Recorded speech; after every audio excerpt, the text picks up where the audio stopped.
What's up, guys? It's John at National Sports Entertainment, and I wanted to go into something that I found interesting. I've noticed it happened a lot last year, and I went into it when it happened. So I'm going to go into this hypothetical trade between these two individuals because trading has been, to me, one of the biggest indicators that this league is scripted, okay? To me, it's worse than 2K. And if you really sit back and think of the logic behind not only these trades, but the same teams that have done other improvements, if you will, to make their team a better team, turning around and making ridiculous trades. Some examples would obviously be last year we had the Nets, right, where they don't sign Dinwiddie. They decide to trade him away.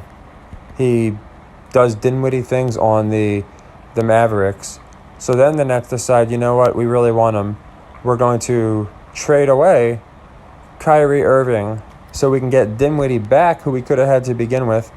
And, and Dorian Finney-Smith is just such the deal breaker. He's going to take us to the stratosphere. And then we're going to turn around and trade Kevin Durant for a bunch of role players now that we have no stars.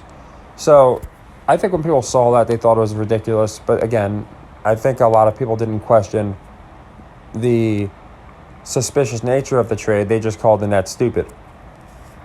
The reason I bring this up is it's happening again. I couldn't help but notice as, teams get eliminated, things of that nature, ridiculous trades that should not even be a topic of discussion have come up. So I'm going to go into just one of them right now. And we can see we have Senor Juan Traymaker with 32, 5, and 7. That's a good line. He's averaging 32 points, 5 rebounds, and 7 assists. That's what he did last year. And then we have Already Bettier. I think this individual, as you can see, he's got 26 points, 7 rebounds, and 4 assists. Pretty close, but obviously not as good of a scorer. Now let's put in a couple more things into perspective. What if I told you that Already Better is 7 years younger than Senor Juan Traymaker? What if I told you he was a way better two-way player? What if I told you that he's played in almost every season and really not been injured, whereas Senor Juan Traymaker has been injured half his career, including missing most of last season? The reason I bring this up is because if you attempted a trade in 2K for a 25, 26-year-old player who's only going to get better, and in one of his prime seasons, as he's now going up, there's no signs of him going down, he did 26, 7, and 4, and more steals, by the way, too. What I'm referring to here is Dame Lillard, okay? He's Senor in this scenario. He's Senor Traymaker.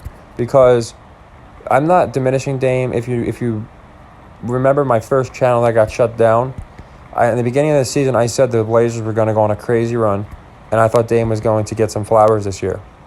But the fact is, that didn't happen. And again, this is one of those things like whether it's real or fake, you really have to question it. So I couldn't help but notice Dame's name being thrown everywhere. Despite this guy being one of the most loyal guys in the league, not at all vocalizing that he wants to be traded, nor is his team. But for some reason, after, again, he's injured for so much of the year, the most clutch part of the year, and now every team just needs Damian Lillard to win. They can't win without him. Like he's overnight he became the most clutch guy. Apparently this guy's got 9 rings. Wherever he goes, they win, because everybody's talking about Dame. And now they're actually so yes, they were talking about sending him to the Lakers.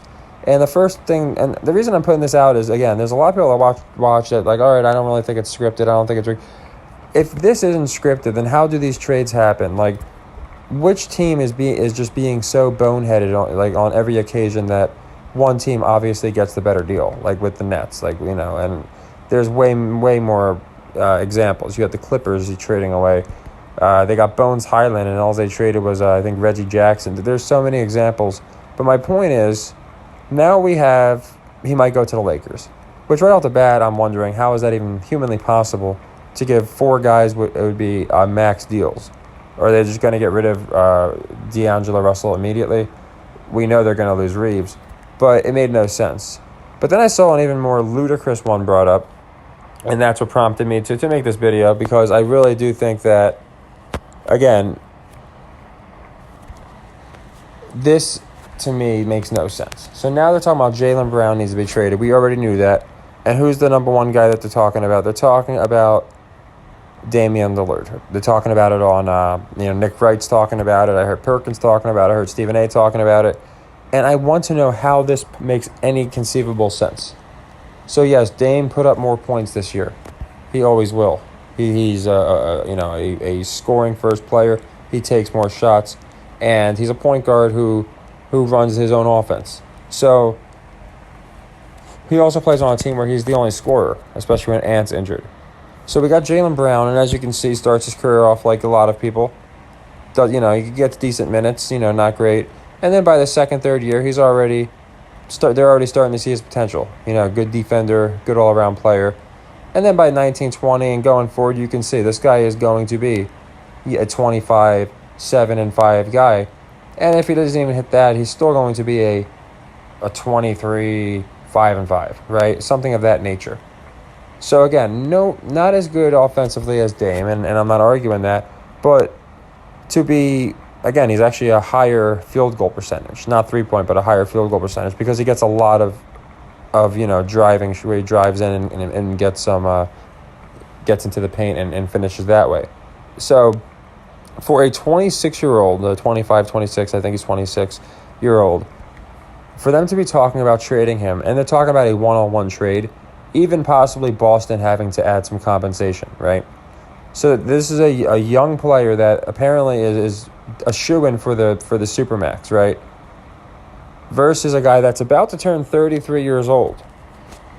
Brown here, already better in my opinion, is a better defender. He's almost, in my opinion, he's better in almost every aspect of the game as far as team basketball, outside of 3-point shooting.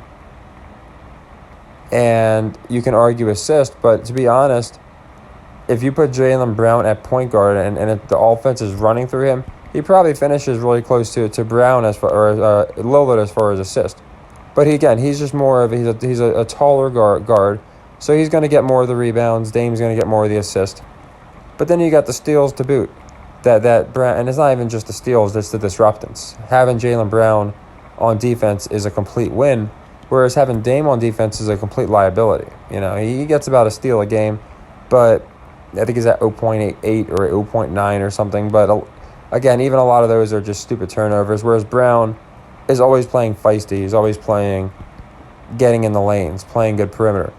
So I'm just curious. Is this just me that thinks this is a little weird that you have a player that's this young and they are trying to trade him? I'm not saying they are, but the narrative is, they'll be lucky if they can get Dame. As somebody who really likes Dame, I want to know what makes him suddenly, outside of them needing something to talk about. Same thing with Kyrie Irving. They're talking about him going to the Lakers, which, again, I don't even know how that would be humanly possible with their cap, how they would explain that away. But they're talking about Dame like all of a sudden he's this proven top 3 guy in the league. And again, I like Dame. I think he's one of the few who hasn't sold out.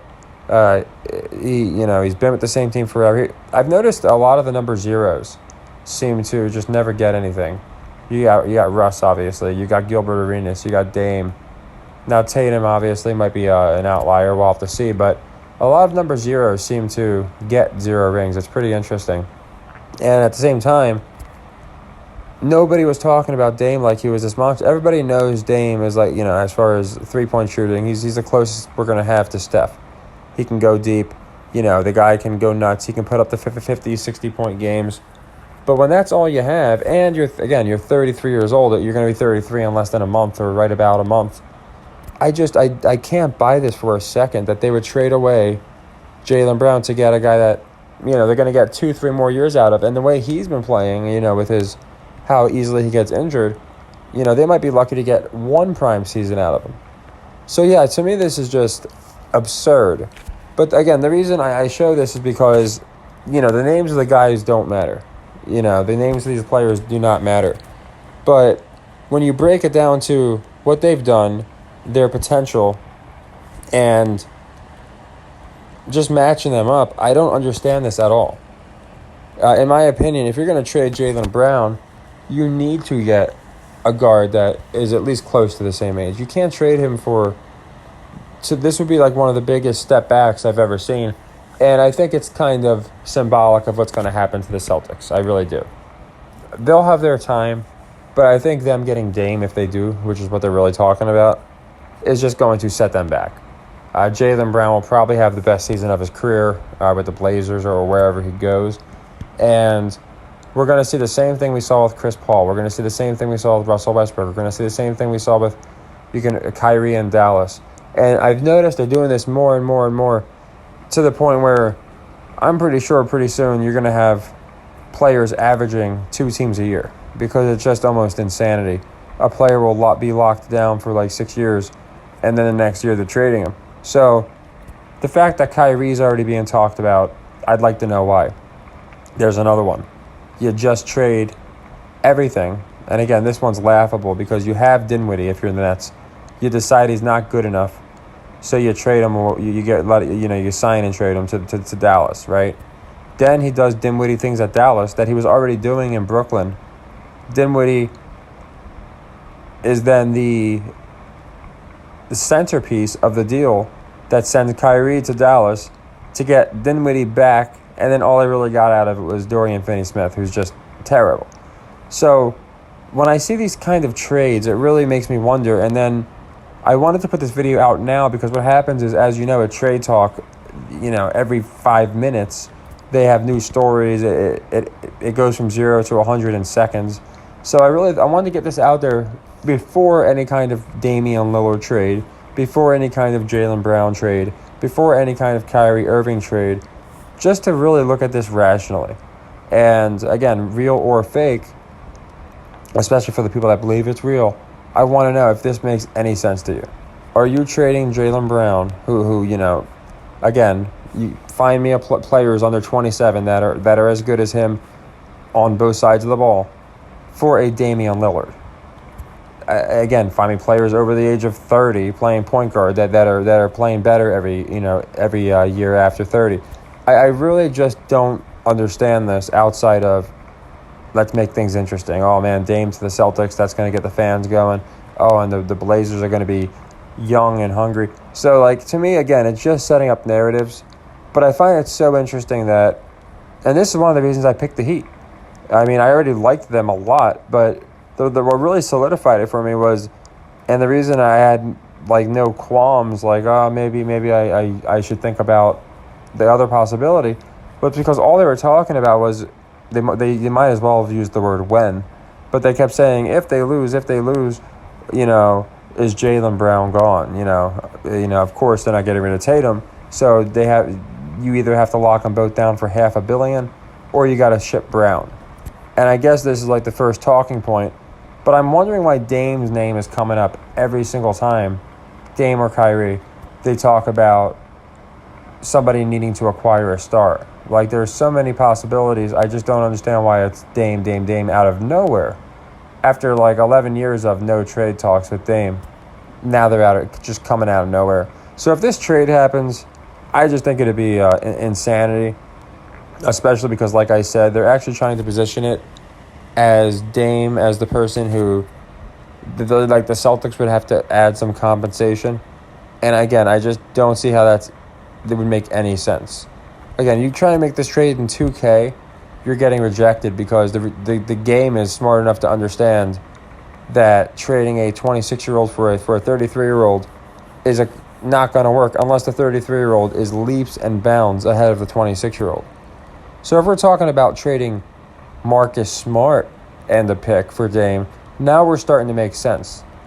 But when you're talking about Jaylen, and yes, Smart's a great defender, I'm not saying you want to get rid of him, but when you're talking about a superstar like Jaylen Brown, who now they're saying isn't a superstar, they're trying to diminish what he's done because he does make a lot of boneheaded errors, I think on purpose, because it's scripted. My point is, this would not have even been a discussion, if it was earlier in the season. But now suddenly Brown is just, he's all right, he's he does what he needs to do, the 25 points, 5 and 5, and also being a top defender, that doesn't mean too much. It's Damian Lillard we're talking about.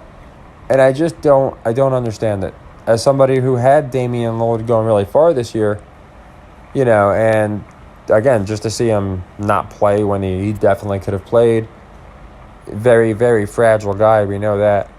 Completely one-dimensional. Liability on defense. And I can't overstate this enough. 33 is not young for the NBA when you're playing point guard. And there's a very good chance you're going to get banged up. Especially on a team like Boston, who plays very physical.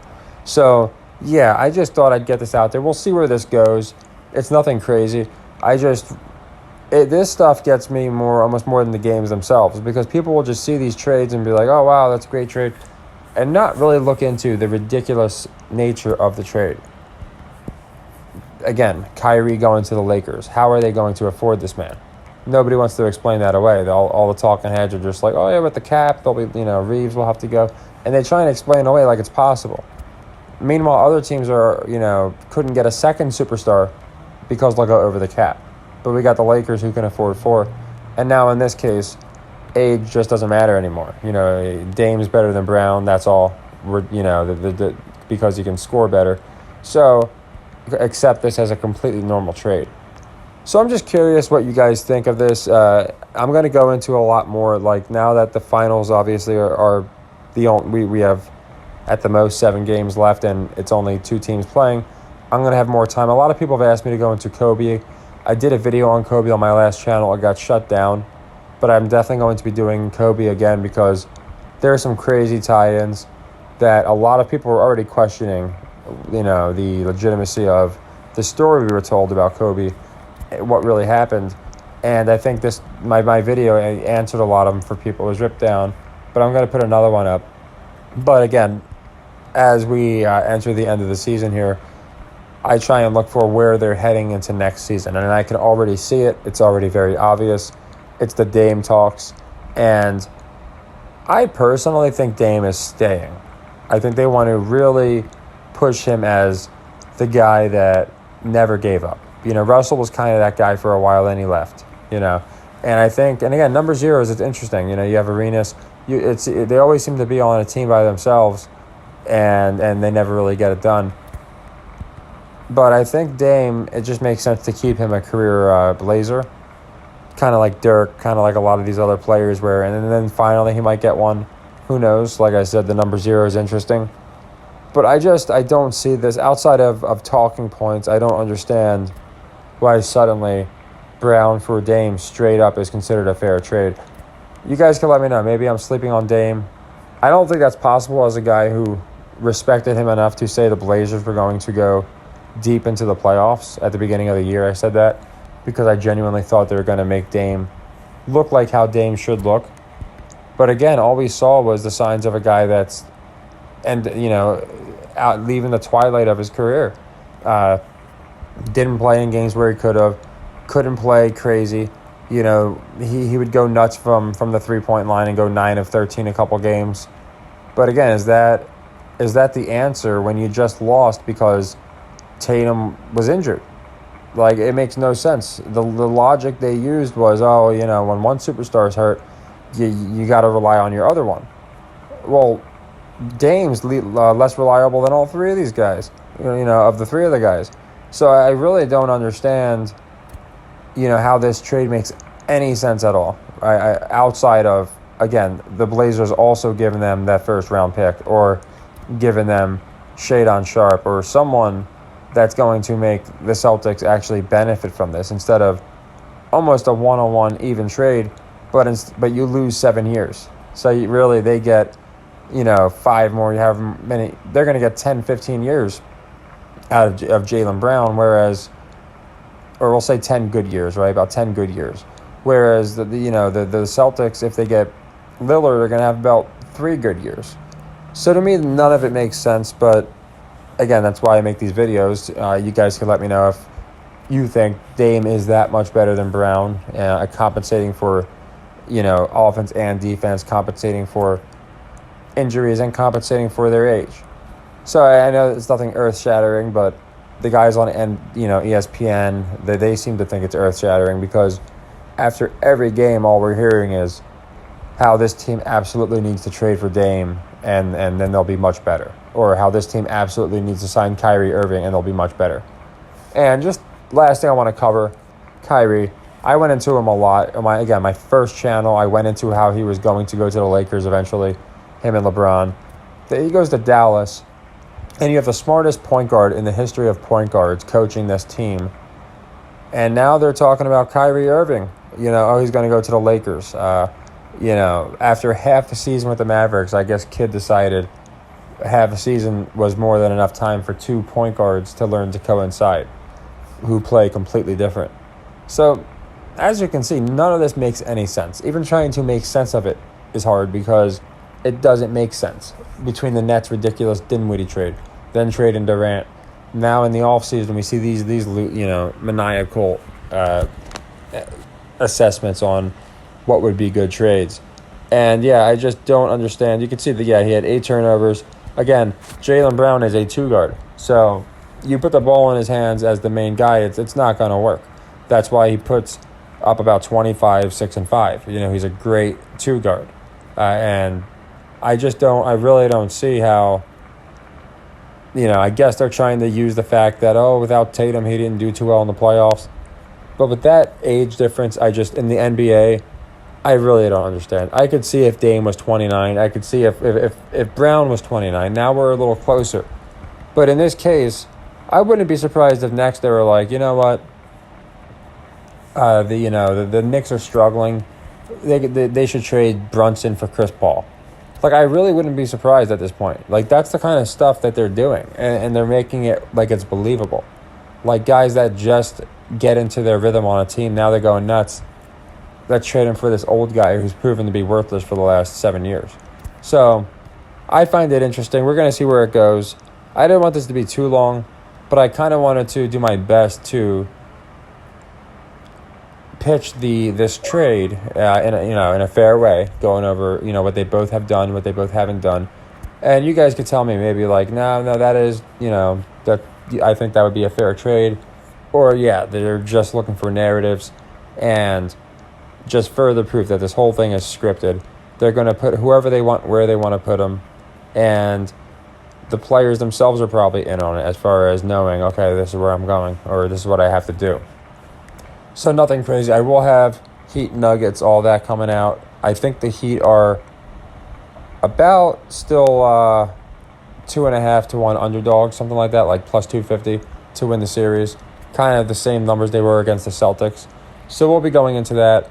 But I wanted to cover, again, this stuff because this is going to be every day you're going to be seeing this guy needs to be traded. This team needs to get this guy. They did with Kyrie. We saw how that worked out. They did it with D'Angelo Russell, trading Russell Westbrook. They were convinced was going to do it for the Lakers. We saw how that worked out. Now I'm guessing they're going to trade D'Angelo because you can't run D'Angelo and Kyrie. I guess you could, but again, it would be really, really interesting to see how they try and pull all that off. But I just think these trades are becoming nonsensical. If you want to test it, I did with the just for, as I said, for fun. Back when Dinwiddie was traded to the Nets, I did a mock trade in 2K. It would not allow me to do the trade because even the game is smart enough to understand it's a boneheaded trade and it's a complete ripoff one way. I would imagine to say if I tried to trade a 26-year-old Jaylen Brown for Dame, it would probably be rejected. I mean, not even by the team, just they wouldn't even let you do it. So, and again, I'm not using 2K as a model, but to be fair, they do specifically take into account analytics. It's completely done by robots, so it's supposed to be pretty accurate as far as what's a realistic and what's not a realistic trade. So I just find it really interesting that not only does the ESPN, all them jump in on these trades and say how obvious they are and how good of a deal. Oh man, Boston's stupid not to trade for Dame. But they get everyone else to buy in on it too, and they just make absolutely no sense to me. So as you can see, like I said, we do have, if not tonight, of course, I think it's in 2 nights, we are going to finally have Nuggets Heat, and okay, it's on the 1st. and we do have a line. So we are going to go into it. Like I said, I really just wanted to get that ridiculous trade out of the way because I don't understand the logic behind it. So now we have the Heat going into Denver game 1, 8.5 points. And this one's interesting because while I do believe the Heat are going to win the series, and while I do believe they try and show, see, look, they're already showing how bad Brown did here, and Tatum, but Tatum was injured, of course. But anyway, while I believe they're going to show, the Heat, they're going to be a feisty team, and I think they're going to try and get the public, I think what they just did was genius because they had the Heat not do so well at home, played really good in Boston, right? And they kept saying, oh, man, this has been like nothing else. The home team's losing, more than they're winning. You don't know with the Heat. But that has not been the case with Denver. Denver has been pitched as a unstoppable, just powerhouse at home. So now you got the Heat going into Denver, and it's really interesting because I think you're going to have a lot of people thinking, hey, the Heat are going to win game 1. They could do it because they did it in Boston.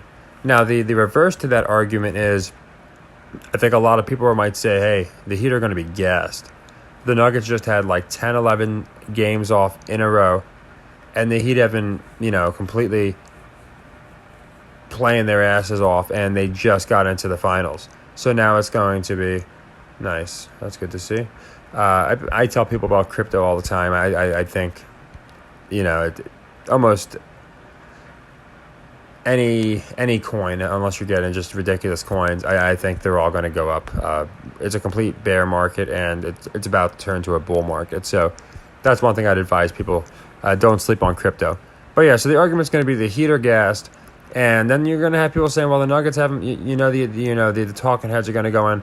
The Nuggets haven't played in 11, 12 games. They're rusty. So you're going to get that argument on both sides.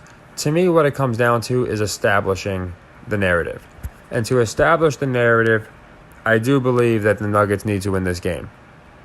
And I have them covering. The reason for it being, again, the Heat, they went up 3-0 against the Celtics, and then the Celtics came back, and then the game 7 was the Heat winning as underdogs when nobody backs against the wall, whatever you want to call it. Now they're going into Denver, and I think we see the same thing. Only this time they're going to go down, whether it's 0-1 or 0-2. And this accomplishes a few things. It shows people that, A, Denver is that good at home. Home field advantage does matter with Denver. They're not Boston. And that's going to get people, I think, really, A, off the Heat.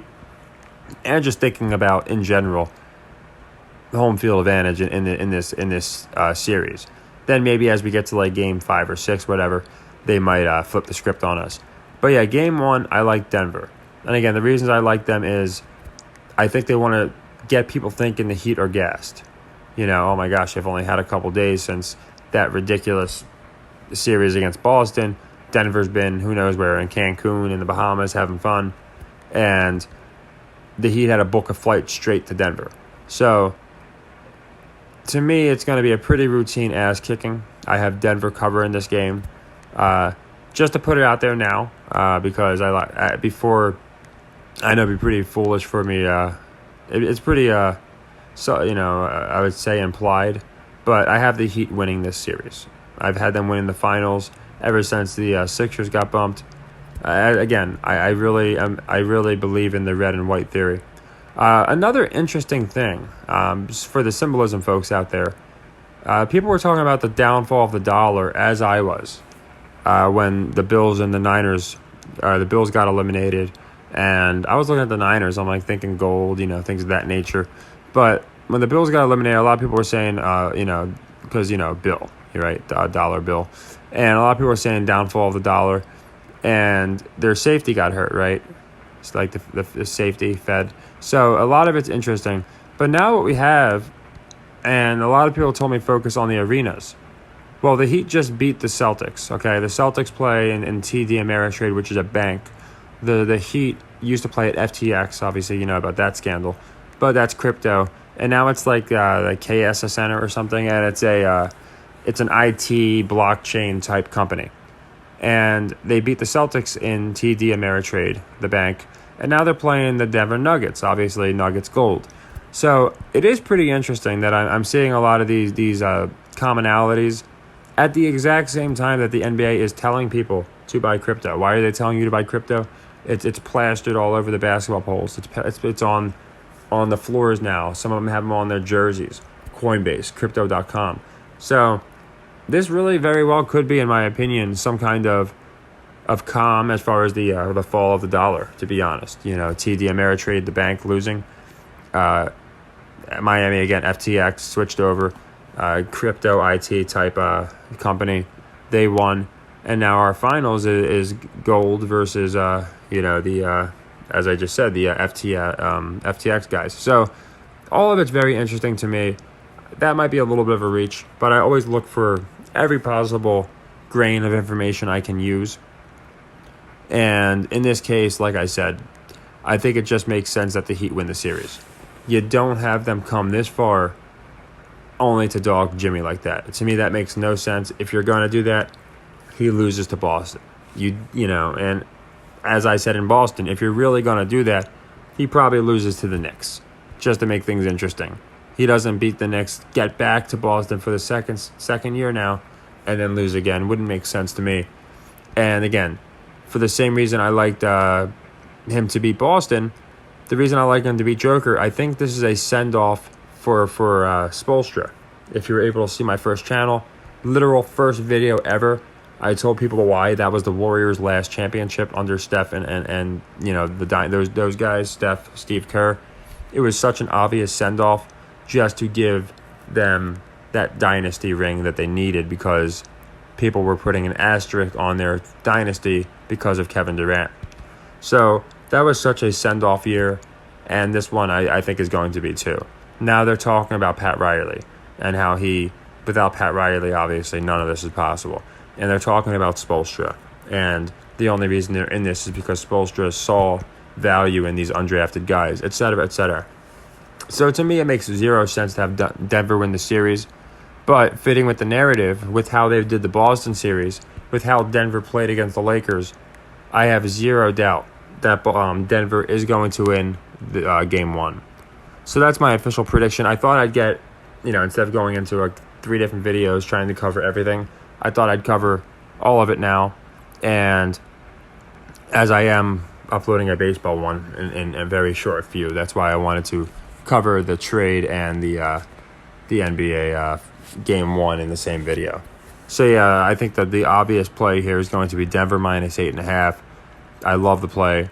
After that happens, I think you're going to just start seeing people talking about how the Heat are outclassed, and they gave everything that was left in the tank against Boston, things of that nature. And then we'll probably see a much different Miami team going forward. So yeah, please let me know what you think. I know it's a little bit of a longer video, but when I saw that Dame trade being thrown around, I did kind of chuckle to myself, thinking, how are they? To put in perspective, they were calling Jimmy Butler a top 5 player in the league. They were just calling him a top 5 player in the league. Brown's averaging more points than him. They're right around the same rebounds. Butler's got, I think, so Bam's their leader. Butler's got a rebound and a half on him. And as far as assists, Jimmy's got half an assist on him. And he is a better defender. But I think you can see what I mean when I say, offering Jaylen Brown straight up for Dame is almost as ludicrous as Jimmy for Dame. It just doesn't make any sense. But again, I digress on that.